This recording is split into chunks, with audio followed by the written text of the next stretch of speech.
أعوذ بالله من الشيطان الرجيم. بسم الله الرحمن الرحيم.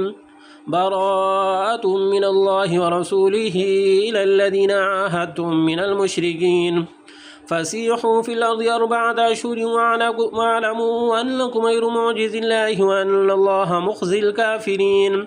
وأذان من الله ورسوله إلى الناس يوم الحج الأكبر أن الله بريء من المشركين ورسوله فإن تبتم فهو خير لكم وإن توليتم فاعلموا أنكم غير معجز الله وبشر الذين كفروا بعذاب أليم.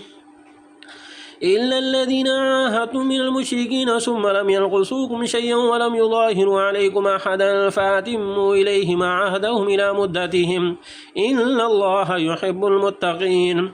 فإذا انسلخ الأشهر الحرم فاقتلوا المشركين حيث وجدتموهم وخذوهم واحصروهم واقعدوا لهم كل مرصد فإن تابوا وأقاموا الصلاة وآتوا الزكاة فخلوا سبيلهم إن الله غفور رحيم.